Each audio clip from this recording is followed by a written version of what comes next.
Hello everyone and welcome to Chitika, the RAG magazine. I'm your host Bipul Yadav. If you are new here, Chitika is your go-to hub for latest retrieval-augmented generation, AI-driven insights, and all things trending. Today we have an exceptional guest who has been blazing trails in blockchain world for over a decade. He is a senior blockchain architect and innovator, a globe trottler, and most recently a proud grandfather. It's my pleasure to introduce the one and only Robert Capodeci. Hey, thank you, and thank you for having me.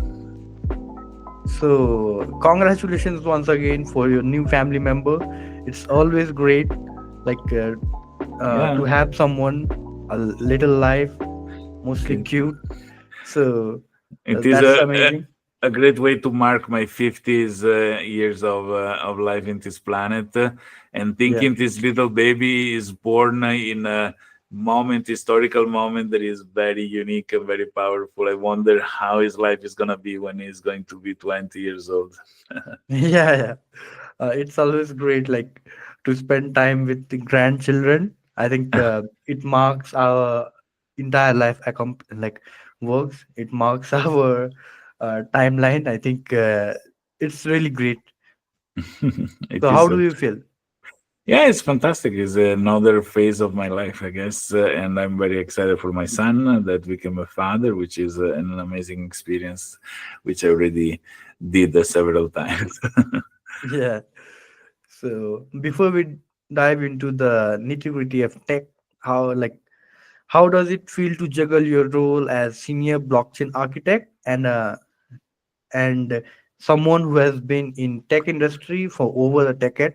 I think you have got more insights in this, like you have seen all the transitions in tech, things that happened. Because if we look back, like 10 20 years back, we have came in a lot of transition.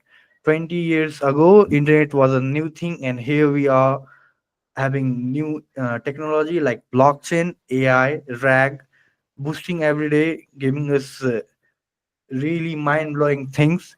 And I think we have come really far away in this 20 years of timeline. It's a really great achievement for things like this. What do you feel on that? Well, consider that the first time I touched a computer keyboard and then I really didn't go away from it, it was 45 years ago. And Yeah, 45 years ago, there was no internet. There were some dial-up modems coupled with very strange network, packet networks and things. So I really embraced telecommunication, informatics, and computer since a very young age because I started learning coding before I was 10 years old. I implemented video game when I was 10, and then I started my first company at 14. And really, I really surfed the wave of the innovation as time went by. I found myself very often in the right place in the right moment, and I took advantage of the things in terms of being able to pioneer technologies, learn things when there is no book available for learning them, and become the one that pretty much can lead a certain moment of the innovation and contribute to the innovation itself. It is nice. It is beautiful. It make you feel you can leave a legacy in long terms and say, "Hey, I was part of this when it was like a day zero." yeah. I think like currently we have lots of resources. Everything is on the internet. I think it was a bit hard at your time, like to learn coding, to launch video games. I think you really had really less resources. Like Yeah, but I think we had no alternative in terms that it's not that we had the resources, somebody took them away. Simply they didn't exist. There was yeah, no such thing like a university teaching computer IT. There was no school. It was really uh, the forefront of something new that has to be all discovered. Was just for very few people around the world. It is, and it was.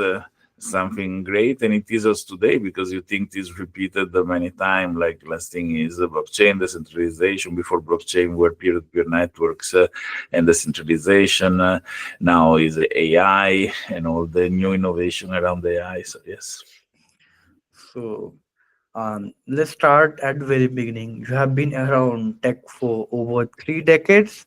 What initially sparked your interest in blockchain back in 2010? In 2010, I was already big time. If you want to know, in 1980, 1980s, those years, it's Yeah, my father that showed me programmable calculators. The fact that it was coded in BASIC, you can answer questions. That was an interesting things that what drew my attention there, away from mechanical things that I was into as a little kid. And the coding computer has always been something like being the god inside the universe, where you set the rules and things are respected as you say them. Then yeah, when telecommunications started, those were the things that like I started loving, because you can affect remote locations with something you do in a place. And this is really what drove me to grow inside these fields of technology, and and then where I am now. So it is really more than 20 years. It's really like yeah. a lifetime of evolution.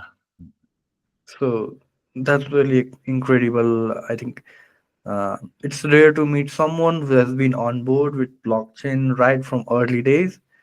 uh, it's really great, like to meet with people like you. So let's give our listeners a quick primer in your own word. uh, can you just share with our audience what makes blockchain technology so powerful? Yeah, this is something that really important to understand, because many people connect blockchain to cryptocurrencies, and that's it, and it's very ends. So blockchain is interesting because you can make money with this internet coins and stuff. No, but actually, in the evolution that we are living, that we went from an analog moment where things were printed, recorded on an analog format. As soon as we moved in digital, we lost the opportunity to have an original, because I can make a copy of maybe a movie in a VHS tape. The copy is not good quality like the original one. And Yeah, if I give you the original, I don't have it anymore. It's a physical item I can hand over. But digitally, I can make a copy of an MP3, and the copy is 1 0 identical to the original. So in the digital world, we had the abundance, but we had no chance to deal with the unique species, the singularity, original things. And blockchain bring this huge revolution in the digital world, because without having to trust a centralized server that dictate the truth, I can have one piece of digital information that is unique. For example, I cannot copy and paste my Bitcoin and give it to you, because if I could copy and paste my Bitcoin and give it to you, Bitcoin will be worth 0 tomorrow morning, right?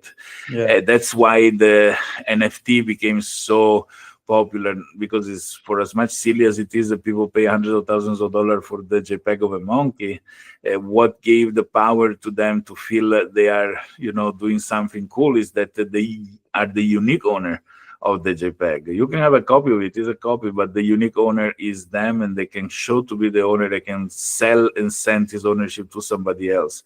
If you translate this to everyday life, then you can understand that you can have the title of ownership of your car in a blockchain, and this can shows that is yours, and people cannot copy and emulate the title of ownership and steal your car and pretend to be the owner, because the yeah, blockchain will show that you are the owner. And if you sell your car, you simply transfer this title to somebody else, and you don't need to go to a government office that guarantee the truth of the certificate, to say yes, somebody tampered and faked the piece of paper, but we know the reality. Still digital, only digital, and I can guarantee you who's the owner. And if I sell the car, I can send the title sorry, in a digital format to the new owner. And this is the revolution of blockchain. So you can have a singularity, unicity in a digital world where usually you had not this thing before.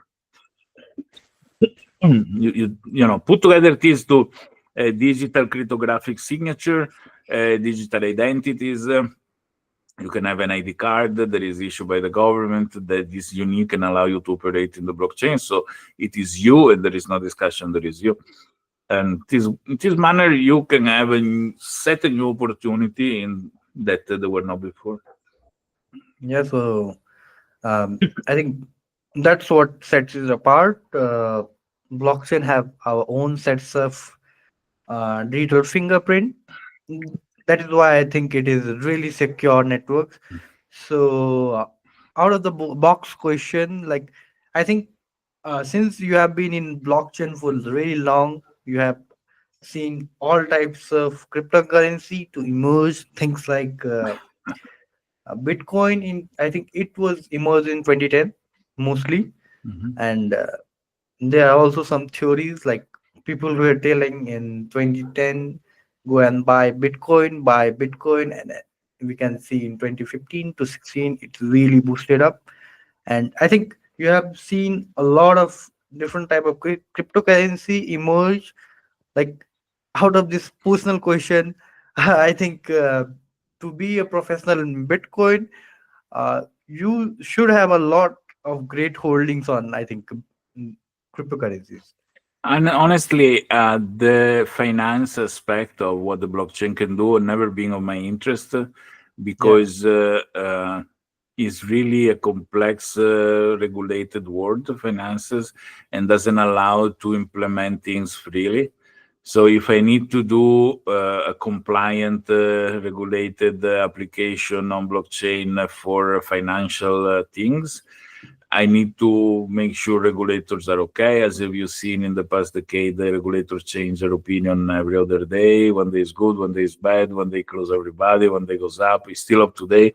United States are opening to it. Europe is closing down to it. So it is really complex and annoying. So you Yeah. cannot do something that is valid in the long term. So I never been interested in cryptocurrency, to be honest. I did application on blockchain to manage documentation flow, to manage titles of things, etc., that are, where the regulation are so light that it's easy to implement something that your client can use for the next 20 years without incurring in the need to take everything down because a regulator says so. So no, unfortunately, I don't own cryptocurrencies, and I am, Yeah. like really. Yeah, no, sorry. I honestly, day zero of Bitcoin, somebody, sent me the code for the running the node. I had a small notebook, and actually, in dial-up, I did 6 blocks in a few days, in 2 3 days, because there was really nobody mining at the time. And then I formatted the drive and sell the computer, so I lost 300 Yeah, Bitcoin man. like this. But they were worth nothing at the time, so I did nothing. You cannot conserve everything. So that's pretty much my adventure with Bitcoin. But they are worth really good right now. If you had that amount of Bitcoin now, you would be Yeah, well, easily. we better off, as I know very well. There are many other things in life that, if you knew before, if you knew the result of the soccer game, that you can bet on them. Or if I knew the number of the lotto before, I could play them. But obviously, uh, you know, the long sight on something like this, mostly if you're not interested. I'm interested in the technology, not much in the finance aspect of things. Yeah, so it's really great, like to see people who have love for finance rather than like uh, if we see current scenarios, most people are into technology just because making a living or trying to build something for building the generational wealth. It's very great to see someone who have only love for technology rather than building finances out of it. I think. I mean, I told I had somebody working for me that was telling me, Roberto, if you wanted to make a lot of money, what you gonna do? I said, if I was if I wouldn't care what I do as a job, but I'm only interested in making money, I would work in real estate, because real estate, if you are skilled, you can make a fortune of money with zero investments, you know. And so they did. This girl and her husband now are super wealthy, and they run one of the biggest real estate agency for luxury villas, etc. I could have done this since the beginning, but that's absolutely not something I'm interested in. So I focus on what I love, and I love technology, creating solutions. So that's what I do. So, okay, uh, can we just uh, go through your personal portfolio? Like, what were the things you have built so far? Because I think since you have a really great experience over the decades for the tech, what were the Yeah. really exciting projects you were into it? Well, in terms of blockchain, I did a lot of even famous things there as a white label. So behind the scene, we implemented for others. But I want to say that the most impressive experience I have done has been in the past 2 3 years, where I joined this startup that has a plugin for flight simulators, and practically. People that fly with flight simulator, which rarely people know because these people don't have much of a life, stay at home. And Microsoft has the most important flight simulator, which is Microsoft Flight Simulators, and Yeah. they celebrated a couple of years ago 10 million of active pilots flying. So it's a niche, but it's a huge niche. And what this company that I started with these other four persons do is to give people that use Flight Simulator another set of experiences beside the one that they regularly do of flying the airplane. And it creates an ecosystem where people get involved in activities. There is a very beautiful aspect because it mixes psychology and technology in really seeing that there is an interest onto building something. So it's really the extension of what many silly small games are, where you invest yourself in the game in a certain way, so you don't want to leave it because you're invested. But you Yeah. use the aspect of token economy that I know from blockchain, in the fact that you can give value to a token. I think all the ICO that people did out of nothing, collected million, disappeared because the token that they had no value whatsoever. But if you have a token that is produced exclusively upon somebody's work, it's not much different from currencies. So you work, you get a salary. The salary is represented by banknotes that could be tokens, and this has a value because in order to have that, you need to do some hard work. If you can take them out of the tree, probably they will be worth much less. And Yeah. so the economy in the internet for something like a token. It goes around the fact on how this token is obtained, what people need to do to get this token. Paying money for it is really no strong because then everybody can access it. But if there is a specific activity that can be proven and is tangible, and better the skills are of the person, more is rewarded, then the token at a certain point can have a very strong value, because to produce it, you need to do work, you need to have a skill that is unique to few, and it can be then used to purchase a set, and then it can be exchanged for actual money if somebody finds it advantageous to purchase these tokens. And here you can see how an ecosystem of an economy can be born from nothing, and is a super fascinating experience, and is going very well beside all, and is something that taught me something new and interesting beside the technological aspect, is how you create an economy inside an ecosystem where the value of the token of exchange is tangible, because it requires practical skilled work that not everybody can do. And I think if I am halfway in my life, because I'm 50 this year, I'm gonna Yeah. apply these things in all the next project I'm gonna do from now on, because it's an excellent method for creating also community, creating, the needed attention to the project. So I really love personally how elegantly you put that. Um, for our audience who might not know about RAG, it's retrieval augmented generation is a way of enhancing AI models with real-time retrieval of data. So the model isn't just relying on static training like large LLMs, but can fetch relevant up-to-date information. So Roberto, where do you see blockchain intersect with RAG in coming days? Well, there are exactly. This is, for example, a very interesting outlook, right? The concept of RAG is interesting because it's always seen by the point of view of a single AI model. A single Yeah, AI model need to recover information and goes around. But what if tomorrow, as humans, and is happening already, but in much more abstract manner, multiple model works together? Like you have an office with 5 employees that have the same goal to be achieved. Okay, now you're gonna have a 5 AI model. They are working together to achieve a much complex result. They is gonna be silly if these models start repeating the same work, each one, because once done by one should be trusted by the other to be good enough.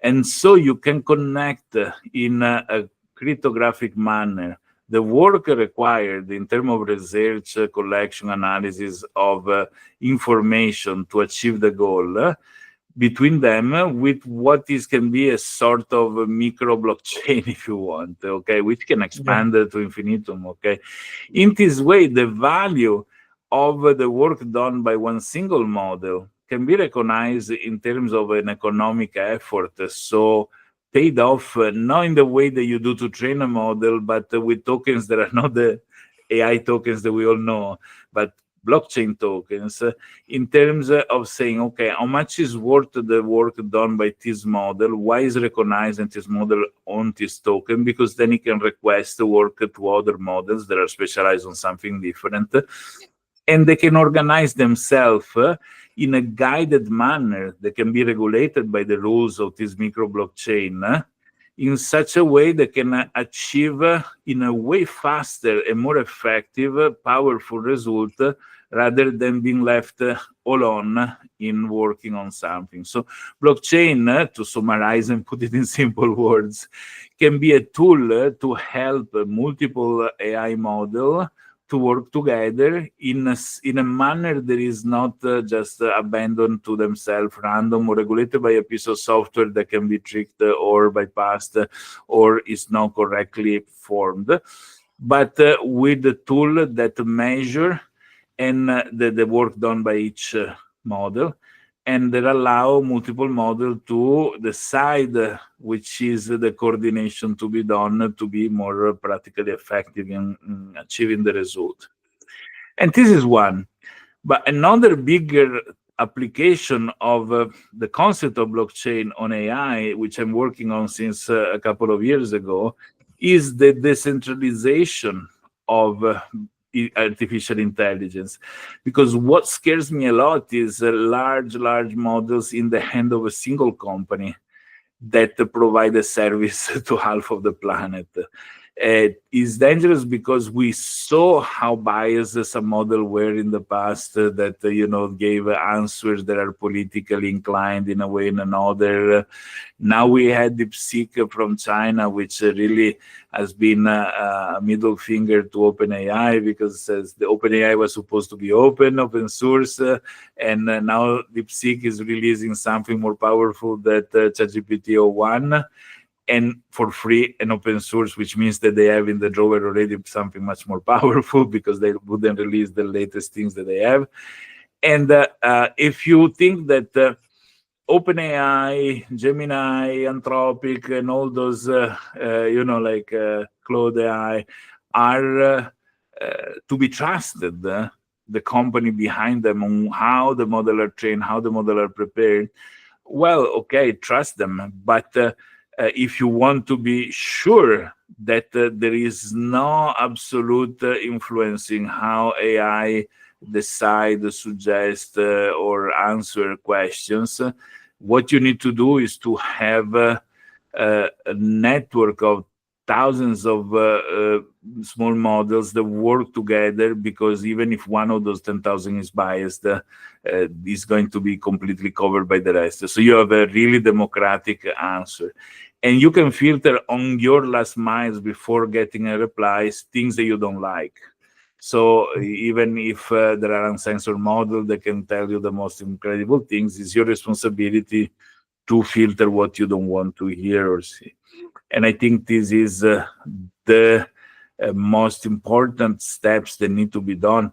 Now, Donald Trump, in his first, second day of presidency, already announced his huge mega project with half of $1 trillion investment to make the biggest AGI or whatever it is, with the participation of ChatGPT and others in there, OpenAI and others. That's also scary, because if everybody start using this the way they use the Gmail, for example, like Gmail is used by half of the planet. Emails are unclear; they're not encrypted. They have an intelligence there that is insane on how all the planet communicate, how all the planet do research, etc., etc. If they do the same also with the use of AI, probably is going to be a domination on the insight of each single person in the planet. That is not something that is very nice. So decentralization is important in many things, in many aspects. We should decentralize all the important services that we use online, and artificial intelligence is one of these. So that's something that is important to do, and that's how I think the best marriage between blockchain and AI can take place. So personally, it's entirely my view. Like, I don't trust OpenAI, honestly, man, because uh, what they have, like mostly the models which is used by the planet is ChatGPT. They have lots of data. Recently, they also included a task system. Now they know our entire day structure, and they have, like, sometimes I get scary, like, because I have this bad habit of playing with AI. Like, when I just get bored or try something new, like, I just go to chat gpt and ask some silly questions about me. Mhm. And sometimes I get amazed, like, um, because chat gpt has really evolved. It's giving me answers like my clone would give me. Like, it's They really get to learning. know, they memorize about you, and they get to know you in the longer term. So Yeah, it's interesting if you ask ChatGPT, what do you know about me? In fact, with the O1, ChatGPT O1 is much pay a lot too much more attention in pretending that he doesn't know you. If you ask to yeah, prepare an email, you put in between square bracket your name without putting already there your name. JavaScript for previously for example, I can give you like an X-ray of your persona that is scary. And they are a company with a leadership, and obviously they want to make money. They want to give service that people like to use, but we need to pay attention, because if inside emails we write a lot of private things, yeah, with ChatGPT, we go much deeper, because many people use ChatGPT is really as the confidant, as the friend that they don't have, as the place to go to ask help in many different aspects of life. So yeah, the profiling that can be done with this information is 100 times fold compared to emails. So yeah, they can really spot, thanks to how people share information with ChatGPT, a lot of different people profile. And if they can prevent a serial killer to go and kill people, okay, good things. But if it's used for political reason or other things, consider that ChatGPT is like a person, but not ChatGPT, every model. They have pretty much all the knowledge of the planet. So they Yeah, know pretty much everything. And it's like if you have a friend that knows everything. But on top of it, he can think 1 million times faster than a human. So he can anticipate things. So humans are very gullible. We can be taken for a ride very easily. Just think when you go out, you see this beautiful girl, you already start understanding all of the things, and you end up buying dinner to somebody that doesn't deserve it. In the same terms, an AI like ChatGPT can really know which is at your weak point, can start talking to you in a way to convince you to do certain things or having certain opinion. And as the kind of interaction that we have with an AI model is very different with the one that we have with a search engine, for example, where we just simply search something, which already can tell a lot about us. ChatGPT is a weapon that is terrible if used, if the information we share with it are misused by the company that received them. Google used to say do no evil. OpenAI didn't even say that, and they already lied about being open. So at the yeah, same time, if I need to do some work, ChatGPT is a very useful tool to help me do it. So it's really a hard balance to maintain.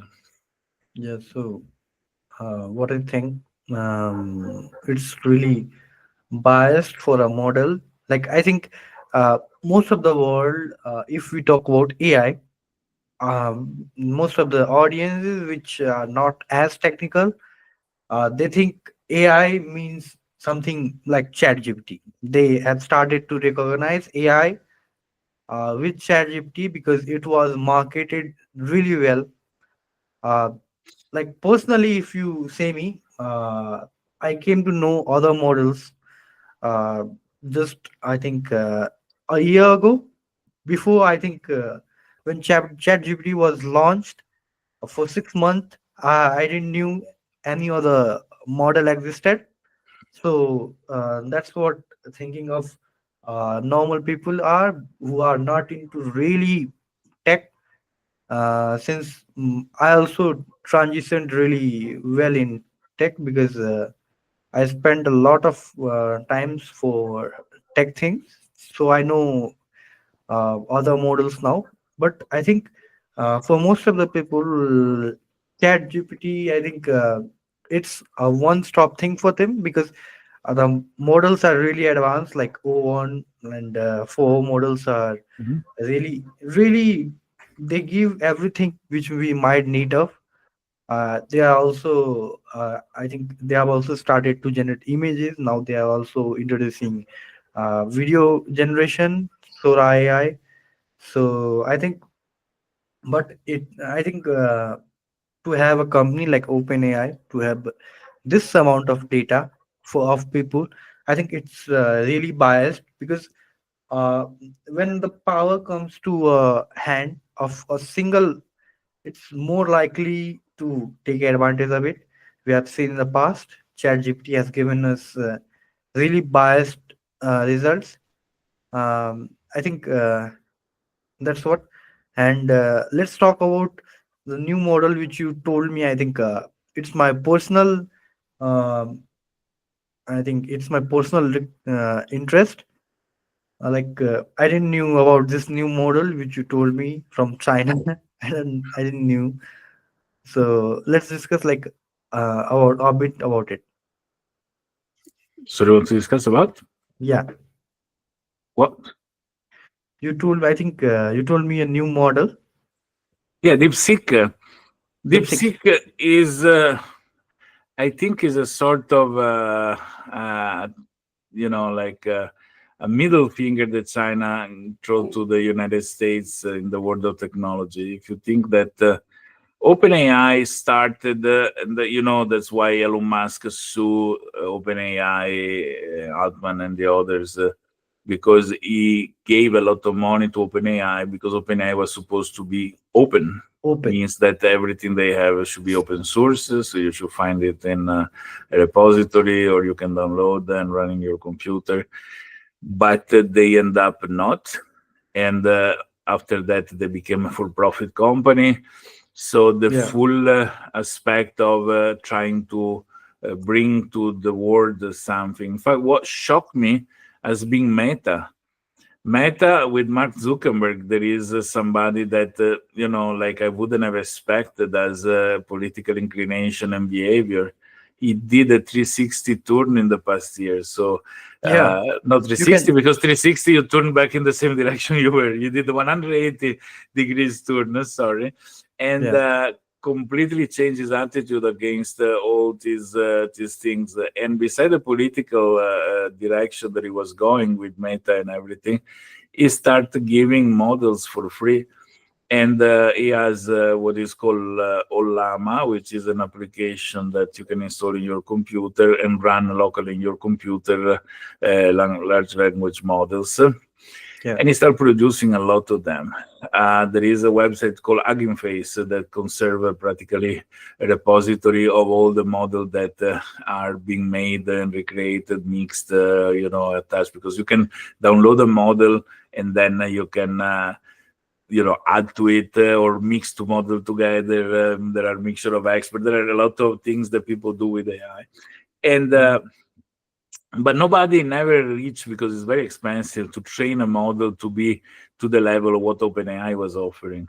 Yeah. For money behind it without being open, even though they should rename the company in Close AI. While China came out with this DeepSeek model, which is is better than ChatGPT o1, so in the benchmark wins against it.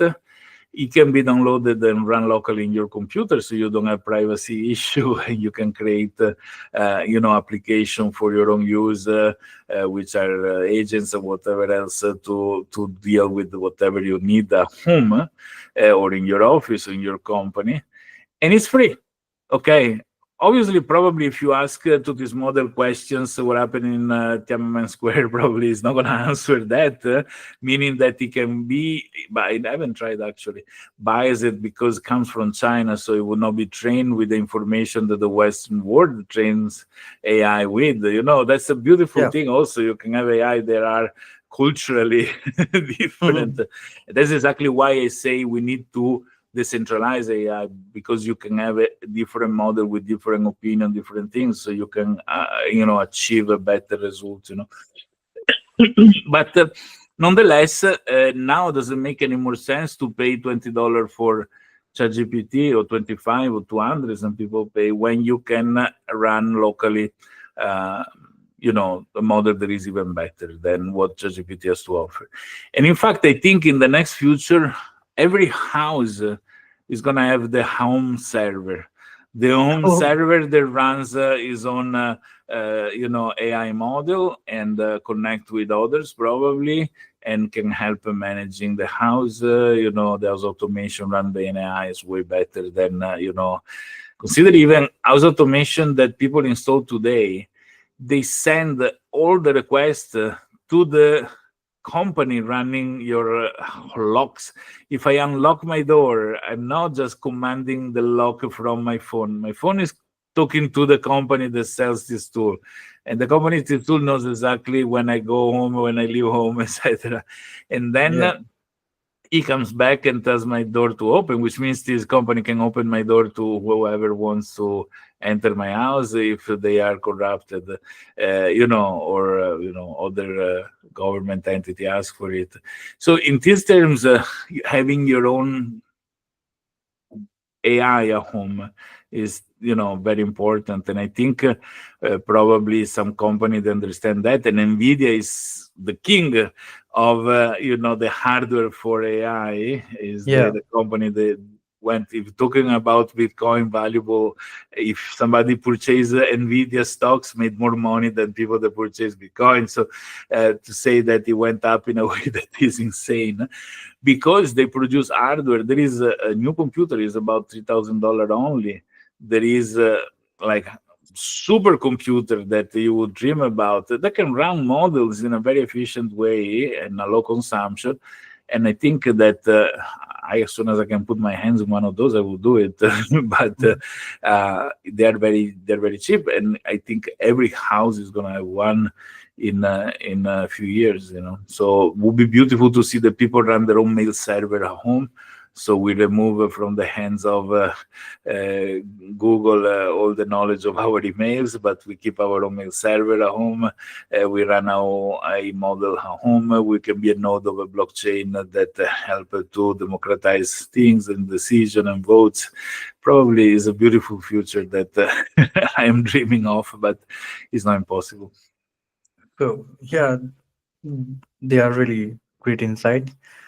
What I think, like, the AI thing is really transitioning. Things like RAG, things like blockchain are improving day by day. RAG is, I think, a new concept since Perplexity introduced it, and now I think ChatGPT also implementing it.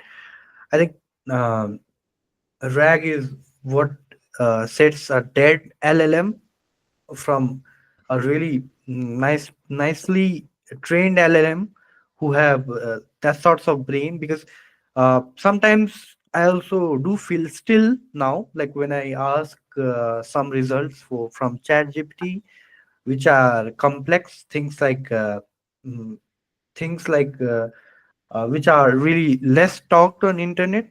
ChatGPT fails to give me that kind of great answer, but on the other hand, when I do same thing with Perplexity, it's really blows my mind with the data it can give me. I think this is what RAG does. I think RAG provides some kind of brain to LLM.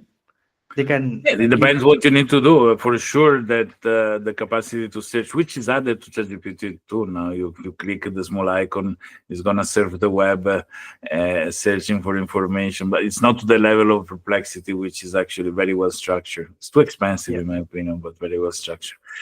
Yeah. There are, I think, different use cases that require different solution, and each one has the best way to be implemented. We are at the day zero of these things, so Yeah. I'm sure that if there is enough ethical people working in this field, we're gonna get solutions that are proper, safe, and enable people to do things in a safe manner.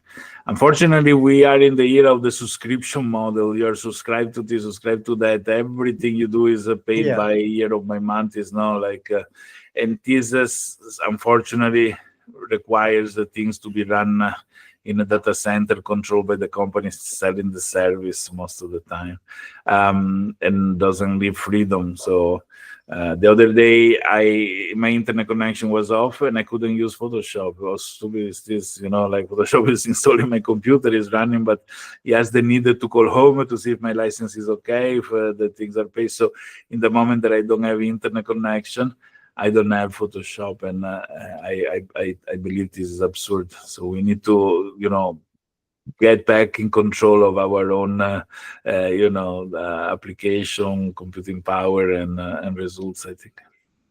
Yeah. That's because every company is trying to be that sort of unicorn. They want to make Mm. billions out of it. I think that's really expensive, man. Because if we see now ChatGPT subscription model, $20 is as general, but they are also selling more expensive, like $200. We see on every AI models made, like there are all kinds of AI to do all kinds of things, Yep. but their prime goal is to make money. They are only they are just giving some trials, and the another day they ask you come and subscribe and then use. I think there needs to be something like I think I love the thing of Google, because they on the subscription model, I think this is the company who have done less. They usually earn from AdSense. I think it's better than other companies be letting me use all kinds of thing. So I think, Because they use you as a product as well. There's a yeah, problem, right? So you are profiled, the advertisement sent to you. We are to the ridiculous things that really, if you keep your phone next to you and you start talking about dog food, then you start seeing advertisement about dog food in the internet when you go to. That's I believe unacceptable in terms of invasion of people yeah, this privacy. is Right? like, yeah, this is what uh, scares me personally. Like, if we talk of today only, I was talking with my partner about things like a mobile phone, and just after talking, I scroll up the internet. I see all sorts of mobile phone advertisement There you with me. go. This thing like really scares me. Where is my data going? Correct. Like, they are the people are But on the really, other hand, you will not do without your mobile phone because the yeah, smartphone has everything there from the video game to the light to the time and of people. So we need to extract these good things and put them somewhere that they're safe, and so everybody can use them without being then subject to all these other troubles. So that's the point of being control of your data, manage your. If I want to sell my data, I can sell it. They're worth money. Company pays for it, but they yeah, cannot be stolen from me because of a small term and condition I accepted when out to 20 pages. So I think regulators, if they're listening to this, do something to force company to clearly state before the 10 page of small script that we are stealing your voice, we're listening you through our microphones, we're using this yeah. to sell advertisement or do other things. This is what concerns me. Like, Google has had to face a lot of lawsuits because of this, and I personally think, like, man, this is really something everyone needs to have awareness of. Uh, most of the people in the world, they are not concerned that much of their data, but I think this is something we should know more, like, focus more about, because, like, if I am being heard every time a day, if I am being seen every time a day, my personal things are looked at, what I talk is recorded. I think this is zero sense of privacy. Companies need to really focus on this. There should be a law for that. I think, because it's really scary. I talk about mobile phone, and just a minute later I open my phone, get burst of lots of phone advertisement. This is really scary thing to see. As personal, this is my personal point of view. And okay, until they show me a restaurant, the advertisement of a restaurant that has things I love, is also a good service to me. Is when this, profiling is misused that becomes a problem. Unfortunately, when people realize that they are in trouble because they've been profiled, and then the profiling used by, I don't know, criminals to steal their money rather than because the social engineering done when an hacker attack a company is is powerful to pretend to be the boss. So if I know every family member of your family, I can call pretending that I know that your mom is in this trouble, whatever. Yeah, So more information is shared than ends up in the hands of the wrong people, or the people that collect it are not ethical or honest, and people realize the problem too late. A lot of secure system alarms. People that buy an alarm for their house, 90% of the time they buy the alarm after their house get robbed. Because the yeah, cost, and you should buy the alarm before your house get robbed so it doesn't get robbed. And it would be silly to say, oh look, everybody that get the alarm, their house is not robbed, so the alarm is useless. So because like so it is the prevention, and when you are intelligent enough to see what can happen in the future, that makes a difference. But as you were saying, most people don't care because they don't understand what the risks are until they yeah. fall victim for something, and maybe the moment is too late. So, yeah, that's really something which we need to look into. So let's discuss a bit about blockchain. Can you explain how blockchain works? Since I think I don't have that much expertise for it, but I do know some things for it. But I think most of our audience are they are not new to blockchain, but they might not know how this entire technology works. Can you uh, Sure. tell in short? Yeah, the core element of a blockchain are a peer-to-peer network, which I'm gonna shortly explain what it is, and practically a data storage and some rules and cryptography. Cryptography is a science of mathematics that allowed some interesting things. So Yeah, peer-to-peer network is a network of computer connected one to as many as the computer can connect.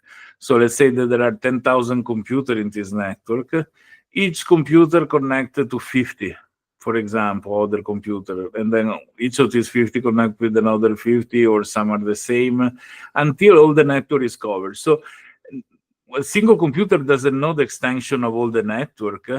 So they talk to each other with the gossip mechanics, that the lady in the market do, so the first computer tell to those 50 something, those 50 tell to other 50, until theoretically all the network receive the message. So this is a peer-to-peer network. What is the most important thing of a peer-to-peer network is that no computer in the network is more important than the other. So there is no leader. yeah, Practically, you can shut down one any random node, nothing happened. The network remains alive and still distribute the messages, okay, that are needed. And this is the key of something that is 100% uptime, so it's never gonna go down, and is super resilient to any problem because is strong. Obviously, given that all those the nodes are not identical to each other, because if they're identical and there is a vulnerability, you can attack all the network and take it down. But yeah, if they follow a protocol, which is a set of agreement on how to work together, and they are programming completely different way one to the other, then is if you can kill one but not the more. Second, the cryptography is the science of mathematics that allow to sign something. So I can say, I want to do this, and I make a signature. So this signature connect the message to a precise identity. This identity can be seen as the one that has, for example, if I want to transfer one Bitcoin, I will sign cryptographically, says I want to transfer one Bitcoin. Then does this person have one Bitcoin? The identity connected to my signature can say, no, this person has only half Bitcoin, so sorry, you cannot transfer one because you don't have it. And yeah, so that's how the rules are applied. Okay, so you have the peer-to-peer network that is spread the news, update the wrong information with how many Bitcoin somebody has, if the transfer take place, etc., etc.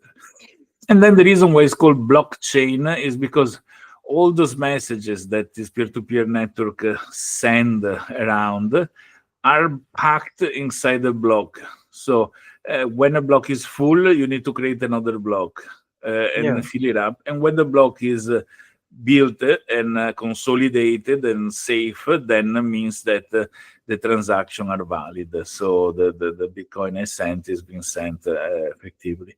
How these blocks are connected to each other, because it's blockchain, is what is the security of the blockchain. And there are many different methods to connect blocks one to the other. The one that started with Bitcoin is called proof of work. Is a very faulty system. It's not safe at all.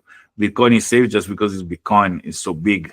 So the attack on Bitcoin will cost too much money to execute. But there are many others. So there is the proof of stake, the proof of capacity. There's usually split in two groups.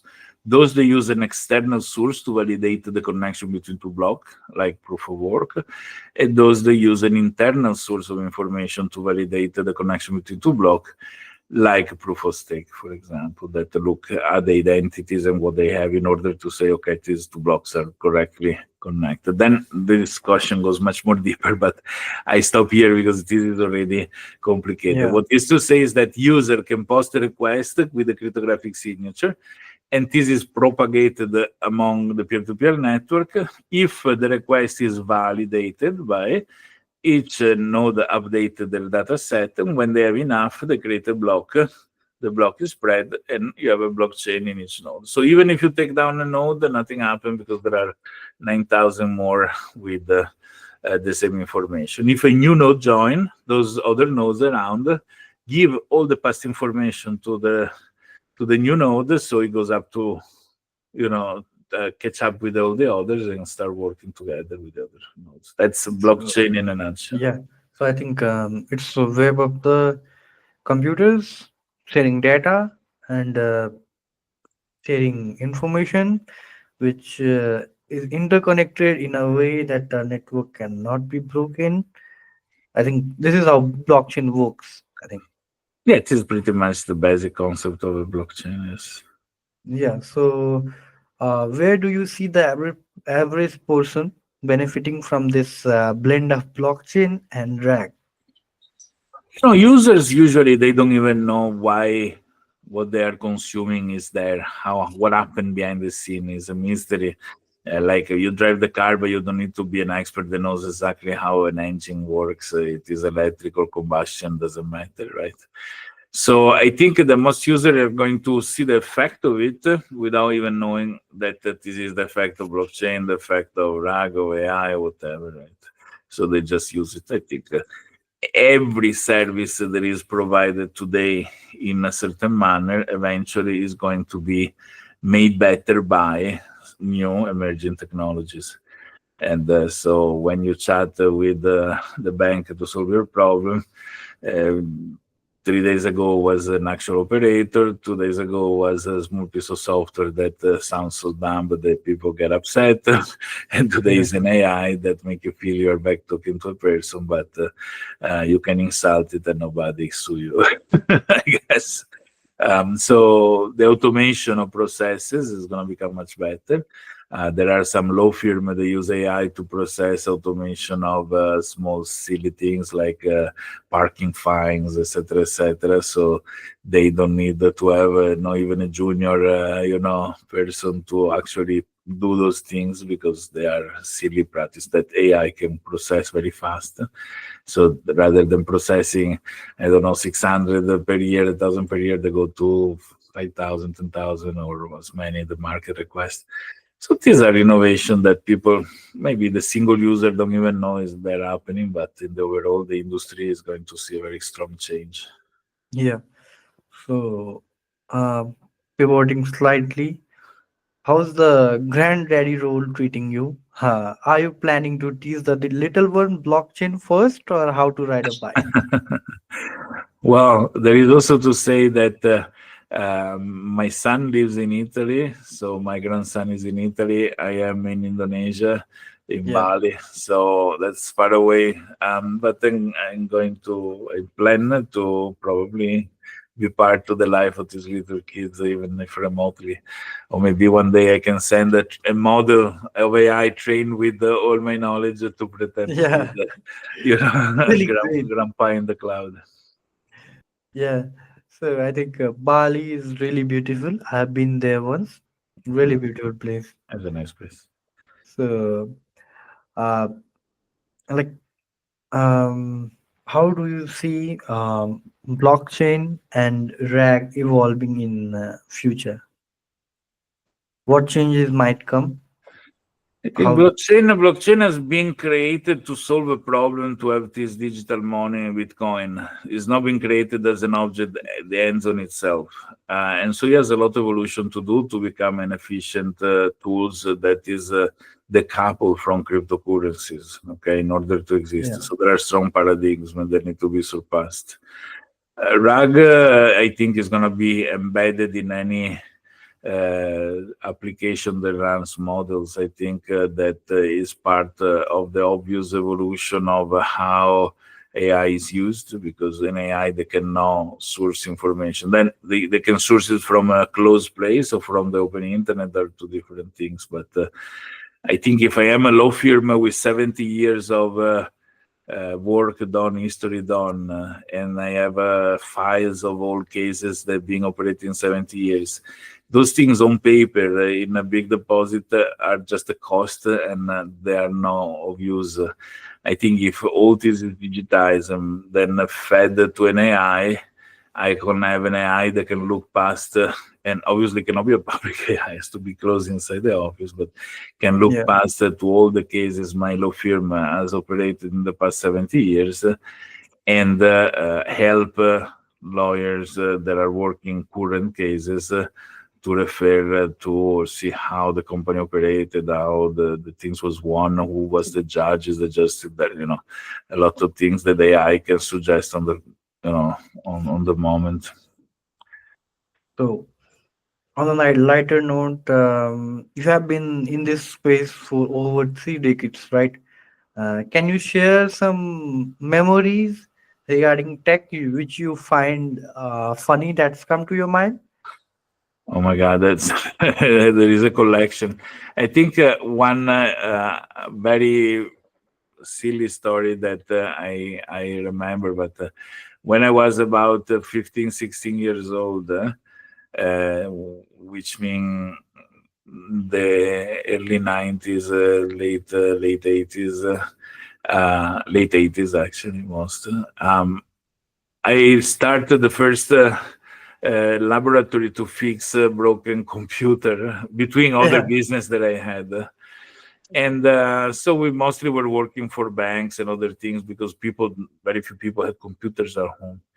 Until we received a call from this lady that her computer doesn't start. So we always had a checklist to do over the phone, make sure that the power is on, that the plug is attached to the wall, because really people were doing the most silly mistakes, and could be solved simply just paying attention to a couple of details. But everything went through with this lady. The checklist was full. All the power buttons were tested, and the computer plugs were plugs to the electricity. So we finally sent somebody to see what was going on, and pretty much she had the multi-plug with several holes, the multi-plug, and so she attached the yeah, monitor, the computer, and then she attached the multi-plug on the multi-plug itself, hoping that yeah, everything was working. And even when explained to the lady that electricity is not produced out of thin air, she need to take it from the wall, she was confused and not understanding why the computer wouldn't go on. I think this is the most interesting. Is the most significant approach to technology that shows how people is unprepared with the basic concepts. When people work in technology, they think the issue are the high complex topics, or but actually no. yeah. I think it was really funny. I think, yeah, people make silly mistake time to time. I think this is what makes us human. Like we are made to make mistakes. Yeah, we Really, need to if we learn. want, Probably, if yeah, you ask me to do ballet, I will do terrible mistakes that are basic for somebody that do ballet every day. I don't know. There are things we don't know, but yes, that's why it's important thing to do an all-inclusive kind of implementation of solutions. Yeah. And AI helps for this. yeah. So, well, Roberto, like this has been enlightening conversation. I learned a lot. So, before we wrap up, do you have any advice for folks who are curious about getting into blockchain, AI, or RAG? Since you have dedicated your entire life to technology, how can someone go into this, really excel in it, and get Okay. benefit from it?